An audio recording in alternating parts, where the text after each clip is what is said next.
Hello साथियों, नमस्कार। Are के क्लासेस खरगोपुर के इस शानदार शिक्षण प्लेटफॉर्म पर आपका हार्दिक स्वागत है। अगर आप 7 मार्च को यूपी बोर्ड 2024 केमिस्ट्री का पेपर देने जा रहे हैं तो यह वीडियो आपके लिए बहुत ही महत्वपूर्ण होने वाला है। आप वीडियो को अंत तक देखिएगा, स्किप मत करिएगा। आज के वीडियो में हम केमिस्ट्री के 20 ऐसे प्रश्न के बारे में बताएंगे आपको जो हर वर्ष परीक्षा में पूछे जाते हैं और इस वर्ष भी पूछे जाने की पूरी संभावना है। तो हमारा सबसे पहले नंबर का प्रश्न हो जाता है, तन विलयनों के लिए राउल्ट नियम को परिभाषित कीजिए और संबंधित सूत्र के व्यंजक को लिखकर इसकी किसी एक सीमा का उल्लेख कीजिए। यह प्रश्न हमारा वेरी मोस्ट इम्पॉर्टेंट है, हर बार पूछा जाता है, इस बार भी पूछा जाएगा। इसके बाद दूसरे नंबर का प्रश्न है, नेशनल समीकरण की व्याख्या कीजिए। ये भी प्रश्न जो है हमारा बहुत ही महत्वपूर्ण है। इसके बाद तीसरे नंबर का प्रश्न है, कोलराउस नियम क्या है। यह प्रश्न भी बार बार पूछा जाता है। हम आपको जो प्रश्न बता रहे हैं अभी टाइम है, आप लोग इसको अच्छे से तैयार कर लीजिए, ये आपके बोर्ड परीक्षा में 100% आने वाले हैं।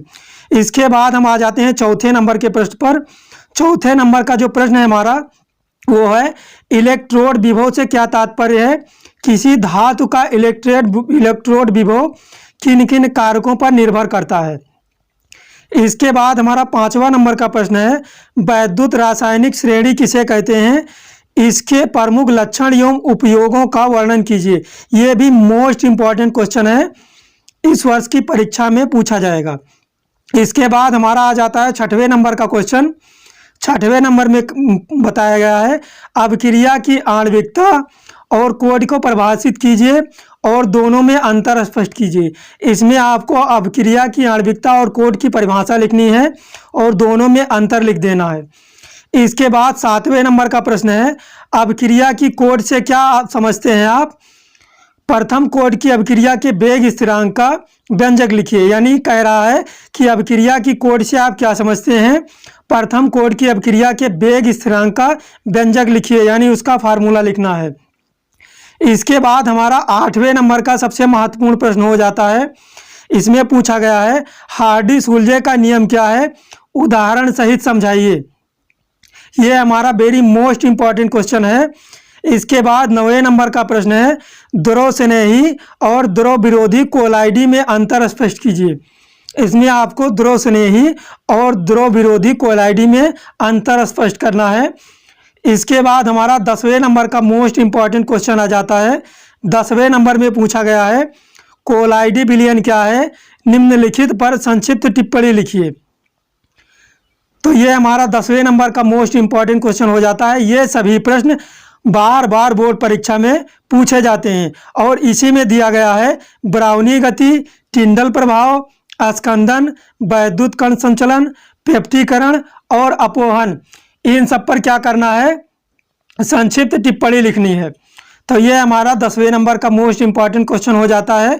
इसके बाद हम आ जाते हैं 11वें नंबर के मोस्ट इंपॉर्टेंट क्वेश्चन पर। 11वें नंबर में पूछा गया है, अक्रिय गैसों की उपयोगिता पर संक्षिप्त टिप्पणी लिखिए।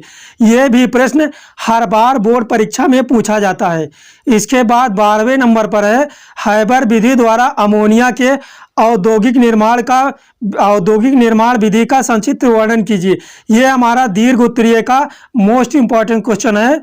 इसके बाद आ जाते हैं हम 13 नंबर के वेरी मोस्ट इंपॉर्टेंट क्वेश्चन पर। 13 नंबर में कह रहा है, सीमेंस 13 नंबर में सीमेंस और हाल्स्के के ओजोनाइजर द्वारा ओजोन के निर्माण विधि का सचित्र वर्णन कीजिए।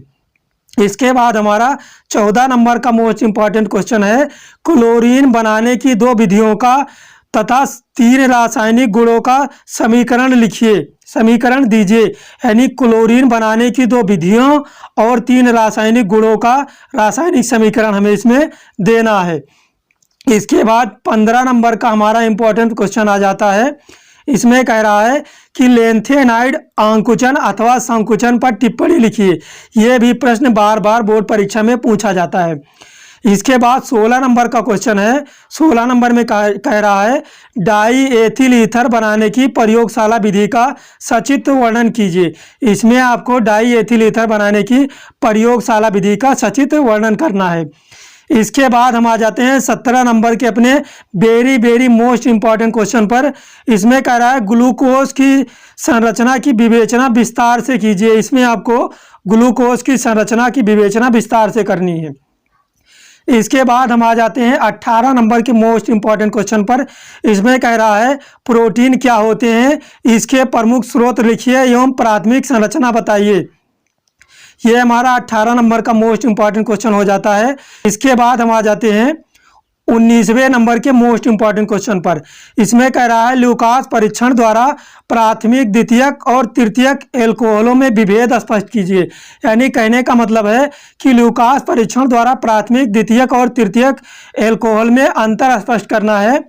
इसके बाद हम आ जाते हैं अपने 20 नंबर के यानी सबसे लास्ट वाले मोस्ट इंपॉर्टेंट क्वेश्चन पर। इसमें कह रहा है निम्नलिखित पर संक्षिप्त टिप्पणी लिखिए। सबसे पहले नंबर पर है बुर्ज अपक्रिया और दूसरे नंबर पर है बुर्ज फिटिंग अपक्रिया, तीसरे नंबर पर है फ्रीडल क्राफ्ट अपक्रिया और चौथे नंबर पर है रीमर टीमेन अपक्रिया और पांचवें नंबर पर है रोजन मुंड अपचयन और छठवें नंबर पर है इटार्ड अपक्रिया और सातवें नंबर पर है स्मिट अपक्रिया। ये सभी जो टिप्पणी लिखने वाली अपक्रियाएं हैं बार बार परीक्षा में पूछी जाती हैं। ये सभी क्वेश्चन मोस्ट रिपीटेड क्वेश्चन है, हर बार बोर्ड परीक्षा में पूछे जाते हैं। तो हमने आपको 20 क्वेश्चन बताया है, आप 20 को तैयार कर लीजिए। 100% गारंटी के साथ इसमें से आपको अधिकतर क्वेश्चन देखने को मिलेंगे। आपसे रिक्वेस्ट है कि वीडियो को ज़्यादा से ज़्यादा शेयर करिएगा ताकि सभी स्टूडेंट को पता चल सके कि बोर्ड परीक्षा में किस प्रकार के मोस्ट इंपॉर्टेंट क्वेश्चन आने वाले हैं। आप लोग वीडियो को ज़्यादा से ज़्यादा शेयर कर दीजिएगा। अगर आप हमारे चैनल पर पहली बार विजिट कर रहे हैं तो आप हमारे चैनल को सब्सक्राइब करके हमारा सपोर्ट ज़रूर करिएगा। धन्यवाद।